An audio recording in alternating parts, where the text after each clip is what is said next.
রাজনীতিতে ফের উঠেছে এক নতুন ঝড়। জুলাই চেতনার নামে যারা জনগণের আশার মশাল হাতে নিয়েছিল, আজ তাদের বিরুদ্ধেই উঠেছে ভয়াবহ অভিযোগ।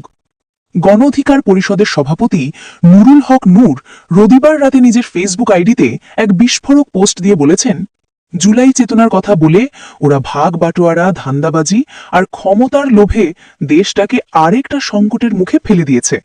নূরের এই মন্তব্যে নড়ে চড়ে বসেছে রাজনৈতিক অঙ্গন।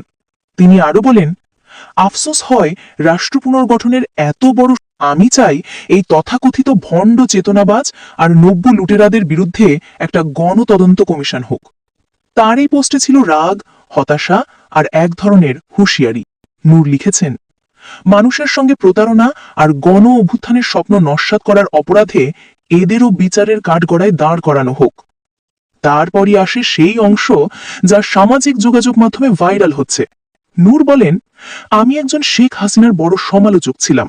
আমি প্রকাশ্যে তার বিরুদ্ধে কথা বলেছি, কিন্তু তখন কোনো ভয় পেতাম না।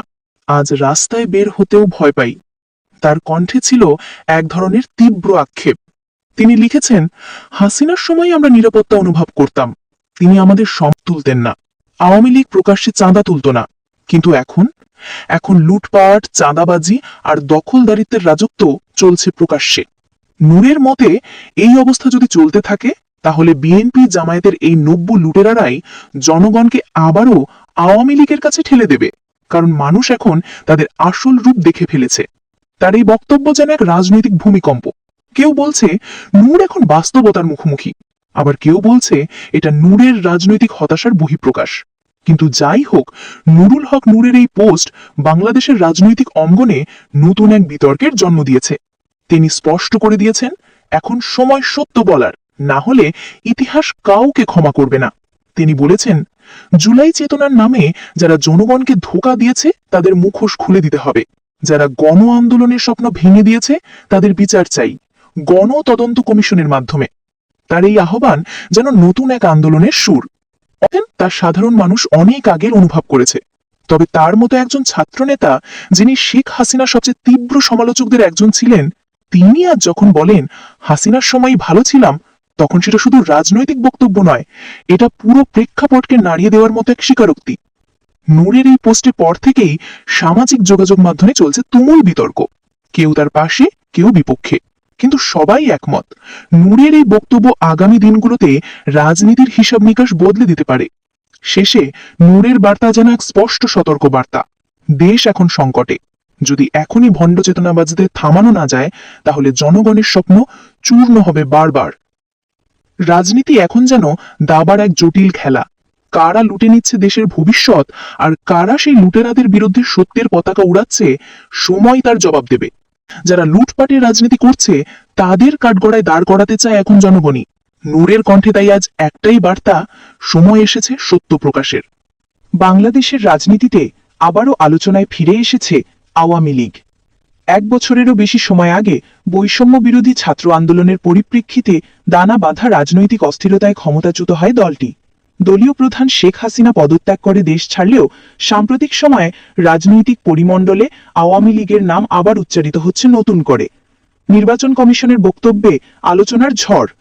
বাংলাদেশের নির্বাচন কমিশনার মোহাম্মদ আনোয়ারুল ইসলাম সরকার রবিবার সাংবাদিকদের এক প্রশ্নের জবাবে বলেন, আইনগতভাবে এখন আওয়ামী লীগের কার্যক্রম স্থগিত আছে। স্থগিত থাকলে তো স্থগিত, সবকিছুই স্থগিত। তার এই বক্তব্য ঘিরে রাজনৈতিক অঙ্গনে তুমুল আলোচনা শুরু হয়েছে। অনেকেই মনে করছেন, কমিশনের এই বক্তব্যে নিষিদ্ধ নয়, বরং স্থগিত শব্দের ব্যবহার আওয়ামী লীগের জন্য ভবিষ্যতের রাজনীতিতে ফেরার একটি সম্ভাবনার ইঙ্গিত বহন করছে। নির্বাচন আসন্ন, রাজনৈতিক মাঠে নড়াচড়া। আগামী বছরের ফেব্রুয়ারির শুরুতেই জাতীয় সংসদ নির্বাচন আয়োজনের প্রস্তুতি নিচ্ছে নির্বাচন কমিশন। মুখ্য নির্বাচন কমিশনার এএমএম নাসির উদ্দিন আগেই জানিয়েছিলেন, নির্বাচন অবাধ ও সুষ্ঠু করার জন্য সব ধরনের প্রস্তুতি চলছে। তিনি বলেন, নির্বাচন ফেব্রুয়ারিতে না হওয়ার মতো কোনো কাজ কি আশা রাখি, ফেব্রুয়ারি মাসেই রমজানের আগে ভোট অনুষ্ঠিত হবে। রাজনৈতিক মহলে এখন প্রশ্ন, এই নির্বাচনে কি আবারও আওয়ামী লীগ ফিরবে প্রতিদ্বন্দ্বিতায়? যুব সমাজের মনোভাব, আওয়ামী লীগের প্রতি সহানুভূতি বাড়ছে। সম্প্রতি বাংলাদেশের শীর্ষস্থানীয় সংবাদ মাধ্যম প্রথম আলো এবং গবেষণা সংস্থা সানেম ও অ্যাকশন এইডের যৌথ জনমত জরিপে দেখা গেছে যুব সমাজের একটি বড় অংশ এখনও শেখ হাসিনার দল আওয়ামী লীগের প্রতি আস্থা রাখে। সমীক্ষা অনুযায়ী আগামী নির্বাচনে অংশ নেওয়ার সুযোগ পেলে আওয়ামী লীগ 15% বেশি তরুণ ভোটার পেতে পারে। এছাড়া বিএনপি 38.47% এবং বৈষম্য বিরোধী ছাত্র আন্দোলনের নেতৃত্বে গঠিত এনসিপি 15.84% ভোট পেতে পারে বলে রিপোর্টে উল্লেখ করা হয়েছে। রাজনৈতিক বিশ্লেষকরা বলছেন, এই ফলাফল প্রমাণ করে জনগণের একাংশ এখনো আওয়ামী লীগকে দেশের স্থিতিশীলতা ও উন্নয়নের প্রতীক হিসেবে দেখে। জনগণের উপলব্ধি বদলে যাচ্ছে। দেশের অর্থনৈতিক অস্থিরতা, প্রশাসনিক বিশৃঙ্খলা ও সাম্প্রতিক রাজনৈতিক সিংহাশ্রীর কারণে অনেক সাধারণ মানুষ এখন বলছেন যে শেখ হাসিনার সময়টাই ভালো ছিল। একজন প্রাক্তন ছাত্রনেতা ও আওয়ামী লীগ সমালোচক মন্তব্য করেন যে, আমি ছিলাম, কিন্তু স্বীকার করতেই হবে তখন আমাদের নিরাপত্তা ছিল। হাসিনা হয়তো আমাদের সম্মান দেননি, কিন্তু কখনো গায়ে হাত তোলেননি। আওয়ামী লীগ প্রকাশ্যে চাঁদাবাজি করত না। আজ বিএনপি জামায়াতের লুটপাট আর দখলদারি রাজনীতি মানুষকে অতিষ্ঠ করে তুলেছে। রাজনৈতিক পর্যবেক্ষকদের মতে এই ধরনের মন্তব্য ইঙ্গিত দিচ্ছে যে জনগণ এখন স্থিতিশীল নেতৃত্বের জন্য আবারও আওয়ামী লীগের দিকে তাকিয়ে আছে। আন্তর্জাতিক পর্যবেক্ষক সংস্থাগুলোর মত, জাতিসংঘ সহ বিভিন্ন আন্তর্জাতিক সংস্থা বলছে, বাংলাদেশে স্থায়ী দমনতন্ত্র প্রতিষ্ঠার জন্য ঐতিহাসিক ও মুক্তিযুদ্ধের ধারক দল আওয়ামী লীগকে রাজনীতির বাইরে রাখা বাস্তবসম্মত নয়। তারা মনে করছে, রাজনৈতিক অন্তর্ভুক্তি ছাড়া দেশের স্থিতিশীলতা নিশ্চিত করা যাবে না। একজন ফিনিশি পর্যবেক্ষক দিয়েছে, সেই দলকে নিষ্ক্রিয় রাখা মানে জনগণের এক বিশাল অংশকে রাজনীতির বাইরে ঠেলে দেওয়া।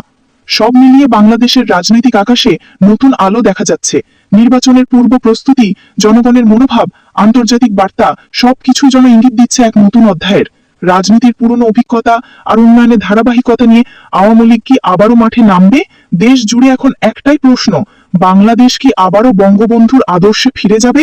নির্বাচন কমিশনকে গনিমতের মাল হিসেবে সেনাবাহিনী, বিএনপি ও জামায়াত ভাগ করে নিয়েছে বলে মন্তব্য করেছেন জাতীয় নাগরিক পার্টির এনসিপির মুখ্য সমন্বয়ক নাসির উদ্দিন পাটোয়ারি।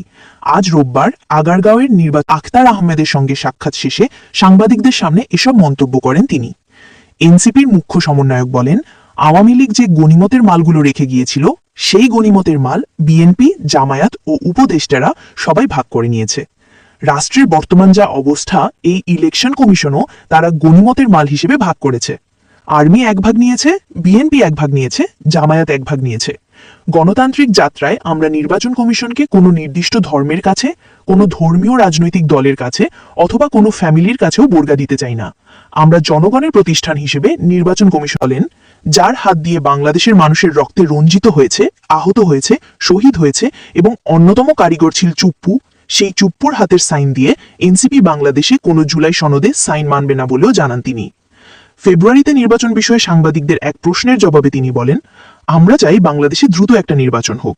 এই নির্বাচন কমিশন যদি কোনো দলদাস না হয়, ক্যান্টনমেন্টের দাস না হয়, 1 মাসও কাজ করে, বাংলাদেশে একটা ক্রেডিবল ইলেকশন দেওয়া সম্ভব। কিন্তু তারা সেই চ্যালেঞ্জটা ফেস করবে কিনা, পরে বাংলাদেশের জনগণের সঙ্গে গাদ্দারি না করে, তাহলে নির্বাচন করা সম্ভব। এনসিপির প্রতিনিধি দল ইসি সচিবের হাতে দলের আহ্বায়ক মোহাম্মদ নাহিব ইসলাম স্বাক্ষরিত চিঠি জমা দেয়। এ সময় এনসিপি নেতা হাসনাত আবদুল্লাহ, খালেদ সাইফুল্লাহ ও জহিরুল ইসলাম মুসা উপস্থিত ছিলেন। এদিকে দুপুরে এক ফেসবুক পোস্টে এনসিপির যুগ্ম সদস্য সচিব ডক্টর সালেহুদ্দিন সিফাত লিখেছেন, এই নির্বাচন কমিশনের অধীনে সুষ্ঠু ও স্বচ্ছ নির্বাচন হওয়ার সম্ভাবনা সুদূর পরাহত। এরা কারো প্রেসক্রিপশনে ডে 1 থেকে পক্ষপাতমূলক আচরণ করছে। টিআইবির চোখে অবশ্য আমরাই কিংস পার্টি। বিএনপি চেয়ারপারসনের গুলশান কার্যালয়ে সাংবাদিকদের মারধরের ঘটনা ঘটেছে। রোববার বিকাল সিলেট বিভাগের মনোনয়ন প্রত্যাশীদের সাক্ষাৎকার চলাকালে এ ঘটনা ঘটে। এই হেনস্থার শিকার হন। এই ঘটনায় দুঃখ প্রকাশ করেছেন বিএনপি মহাসচিব মির্জা ফখরুল ইসলাম আলমগীর। হামলার শিকার আমার দেশ পত্রিকার প্রতিবেদক জাহিদুল ইসলাম গণমাধ্যমকে জানান, তিনি সকাল থেকে চেয়ারপারসনের কার্যালয়ে অবস্থান করছিলেন। বিকাল 4:30টার দিকে মনোনয়ন প্রত্যাশীদের সাথে কথা বলতে গেলে হট্টগোলের সময় কয়েকজন ব্যক্তি তাকে মারধর করেন। তিনি আরও বলেন, আমি ভিডিও করছিলাম, হঠাৎ 3-4 জন এসে আমাকে টেনে নিয়ে যায়। তারা আমার মোবাইল ভেঙে ফেলে, প্রেস কার্ড কেড়ে নেয়। আমি জানাই যে ভিডিও করা নিষেধ হলে আমি মুছে ফেলব, কিন্তু কোনো কথা না শুনেই তারা আমাকে মারধর করে কার্যালয়ের বাইরে বের করে দেয়। এ সময় দ্য ডেইলি স্টারের সাজ্জাদ, নয়া দিগন্তের অসীম আল ইমরান এবং জাগো নিউজের খালিদ হোসেনও হেনস্থার শিকার হন বলে উপস্থিত সাংবাদিকরা জানিয়েছেন। এ ঘটনায় সাংবাদিকদের মধ্যে ক্ষোভের সৃষ্টি হয়েছে। ঘটনাস্থলে উপস্থিত সাংবাদিকরা ক্ষুব্ধ হয়ে বলেন, একজন সাংবাদিককে রক্তাক্ত করা, মোবাইল ফোন ভাঙচুর ও আইডি কার্ড কেড়ে নেওয়া এসব কোনোভাবেই গ্রহণযোগ্য নয়। এদিকে চেয়ারপারসনের গুলশান কার্যালয়ে সাংবাদিকদের মারধরের সঙ্গে জড়িত এক ব্যক্তির ছবি সোশ্যাল মিডিয়ায় প্রকাশ করেছেন বিএনপি বিটের সাংবাদিকরা। তারা জানিয়েছেন, মারধরকারী ওই ব্যক্তির নাম ফয়সাল। ঢাকা মেইলের চিফ রিপোর্টার বোরহান উদ্দিন বলেন, সহকর্মী সাংবাদিক জাহিদ সহ যাদের গুলশান কার্যালয়ে আজকে আমার ভাইদের উপর হামলা ও লাঞ্ছিত করার নেতৃত্ব দিয়েছে তার নাম ফয়সাল। এই লোককে অন্তত 5ই আগস্টের আগে আমি দেখিনি। আপনারা দেখলেও দেখতে পারেন, সে নাকি অসম্ভব প্রভাবশালী। আপনি দলে প্রভাব বিস্তার করুন, কিন্তু সাংবাদিকদের সঙ্গে করবেন না। অবিলম্বে বিএনপি নিজে থেকে তার বিরুদ্ধে মামলা করে গ্রেফতারের ব্যবস্থা করবে, সেই প্রত্যাশা থাকলো। এ ঘটনায় দুঃখ প্রকাশ করে সন্ধ্যায় এক বিবৃতিতে বিএনপির মহাসচিব মির্জা ফখরুল ইসলাম আলমগীর বলেন, গণমাধ্যমের সাংবাদিকরাই রাজনৈতিক দলের বক্তব্য, বিবৃতি ও কার্যক্রম জনগণকে অবহিত করেন। এ কারণে রাজনৈতিক দলগুলির সঙ্গে গণমাধ্যমের অবিচ্ছেদ্য সম্পর্ক। আজকের ঘটনা আকস্মিক ও সম্পূর্ণ ভুল